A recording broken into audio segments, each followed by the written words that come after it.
Hey guys, I'm Kelly T and I'm talking to you today about Funerarium, a French black metal solo project who only started creating in 2018, which is pretty friggin' impressive, and I'm about to tell you why.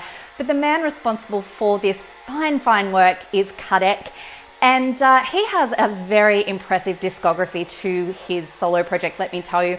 I'm going to give you some more information around that in a little while, but this is very impressive and quality work from this artist who has punched out so much in such a short duration, having only stormed into the scene 2 years ago.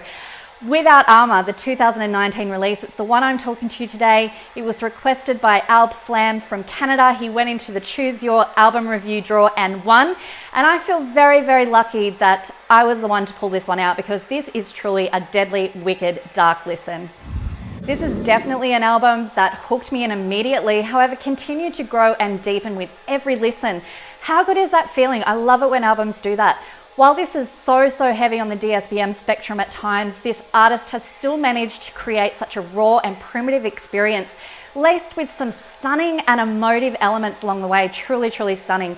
Kadek's vocal execution just stained the soundscapes with such a frenzy and chaos, throwing a real manic mood across this album. And his continual screaming and yelling, the sounds of condemnation, oppression and desperation. The first track, Necro World, just smashes. It came flying hard in my face right at the start. The atmosphere of those hard-hitting blasts and beats and the highly distorted vocal screams were just so insanely good together, with very nice synth arrangements and effective riffage. A callous start to this album this was. Moving into the next track, Left Too Early, the tempo changes drastically to that of the first track, with a more apathetic beat and melancholy piano score, which really carried some big emotion for me. Very appealing synth passages, and right away I was just loving the diversity of this album. Such a contrast from the first track. This has such a variance and an interesting capture to it all. The track just took me away completely. It carries a beauty within the pain and the loss, and it was heavily on the DSBM vibe, with tasteful and emotive soundscapes that made it very hard not to feel the intense sorrow that carries through this one. The album does a 180 and a backflip and just flies straight back to raw and abrasive heaviness, with the third track, Lord of Distress. The haunting hymns that carry over the top of the obtruse, distorted and filthy as hell riffs is such an eerie touch, creating a troubling vibe within this heavy mayhem.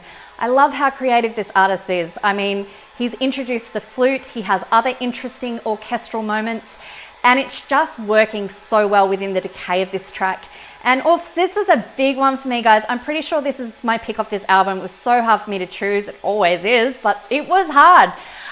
There is such a stench of dissonance and infliction of mental pain in this one. This is pure hatred and distress and loss of hope. I took it on and I did have a listen back through Funérarium's impressive discography. This artist has created so much. Let's go through it. 1 demo, 2 EPs, a split, and get this, 7 full-length albums. 7! With one only just being released a couple of days ago, March 21st, so I'm very keen to run my ears over that one as well. But there's one thing for certain, Kadek really knows how to create a huge ambience of doom within all of the art that he expels with this solo project. Kadek has definitely established very early in his career a signature sound of distorted disorientation and despairing atmosphere of dejection, which fits perfectly with the deathly and supernatural lyrical themes. Without Armor for me though, you know, I just feel like the orchestrals and the synth has really matured, so to speak, with this latest album compared to his previous work. As good as it all is, I did notice that, that's for sure.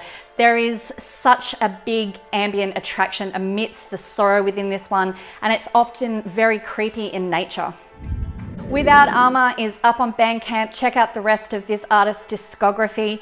This has all the elements to soothe those black metal cravings, guys. It's aggressive, filthy murky, with tasteful display of stunning piano scores, orchestral movements and good time signature changes, which are well placed and very effective, enough to keep you properly captivated and interested this entire listen. At least it did for me. I'd love to know what you think. This turned out to be a big album for me. I appreciate this for its sheer devastation and obvious passion. A true black metal adaptation of the deepest, darkest feelings of human angst anxiety, what could be considered to others as the unknown, and for some of us, the spirit world.